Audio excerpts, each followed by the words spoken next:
Aujourd'hui, nous nous réunissons au Earth Summit, une assemblée unique et inspirante dédiée à l'interconnexion du bien-être individuel, collectif et écologique.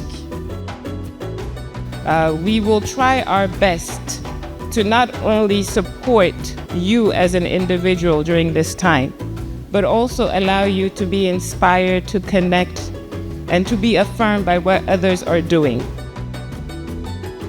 Je voudrais aujourd'hui dire toute ma joie d'être là avec vous pour partager ces moments. Pour moi, c'est un moment solennel. C'est un moment exceptionnel parce que je suis en face de l'Afrique, la jeunesse de l'Afrique.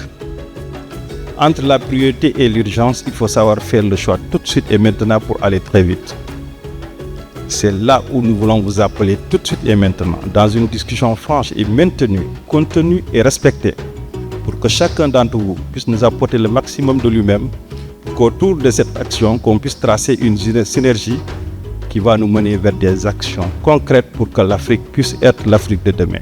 Nous serons attentifs à vos conclusions.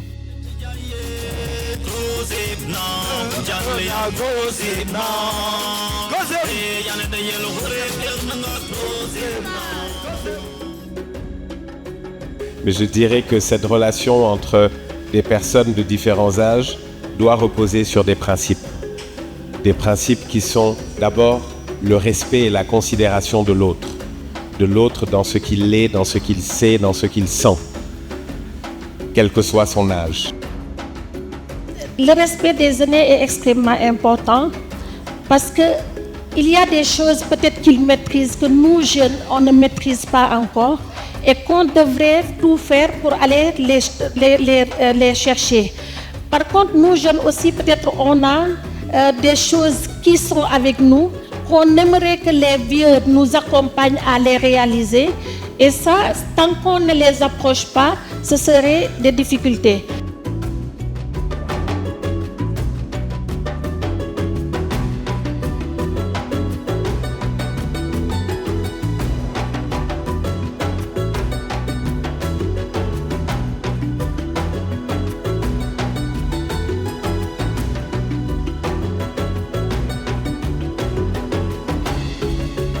Le patient, en se libérant à travers ce dessin, est capable d'aller au plus profond de lui-même pour révéler des choses qu'il n'aurait dit à personne.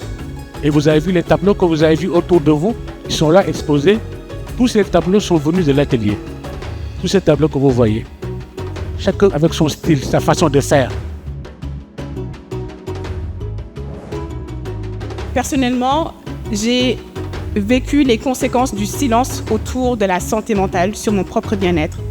Et le fait d'avoir vécu ce silence-là, ça m'a motivé à créer SOS pour créer des espaces qui est un espace où ils peuvent s'exprimer sans avoir honte, sans avoir peur du jugement, sans avoir l'air bizarre, l'air anormal. Et juste on leur dit, écoutez, cet espace-là, c'est un safe space. Tout ce que vous direz aujourd'hui va rester entre nous. Et puis, vos émotions sont valides.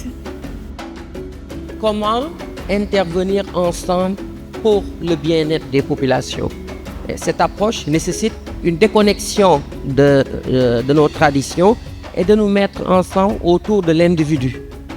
Qu'est-ce qui s'est passé au niveau du ministère quand on a proposé d'avoir une approche transversale de la santé mentale?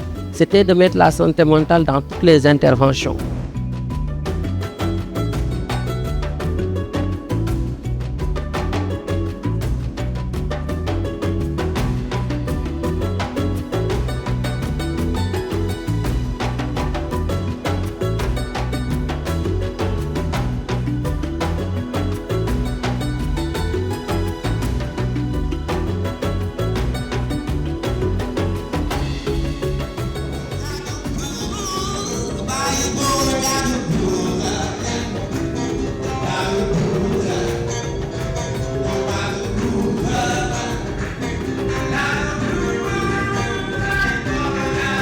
Soit on est acteur ou on est la personne qui regarde.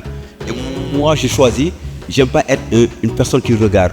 J'aime être un acteur. J'aime pas que les gens ils disent des choses que moi je dois faire.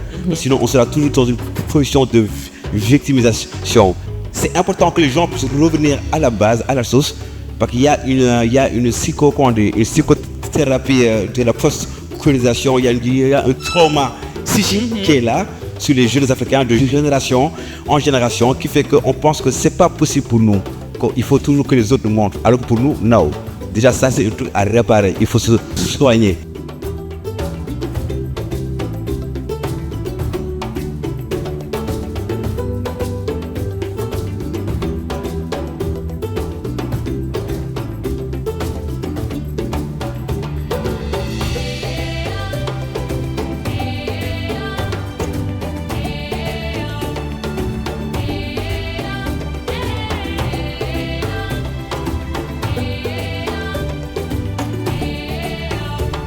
Je pense que ça a été un très grand succès. Et pour nous, le succès, c'est quand on apprend plus qu'on ne partage. Donc le fait d'avoir échangé à tous les niveaux sur le dialogue intergénérationnel a vraiment renforcé pour nous la croyance que dans notre culture, nous avons tous les éléments pour être non seulement résilients, mais innovants en faisant face à tous les défis qui existent en ce moment. Donc, durant ces 3 jours, nous avons eu l'occasion de développer vraiment de nouvelles perspectives qui ont permis aux jeunes de savoir qu'ils peuvent compter sur leurs aînés, mais aussi les aînés qui ont pu exprimer leur soutien vis-à-vis des jeunes sur des sujets aussi importants que la santé mentale, que la santé sexuelle et reproductive. J'ai des questions que je reprends avec moi dans la fondation à clarifier.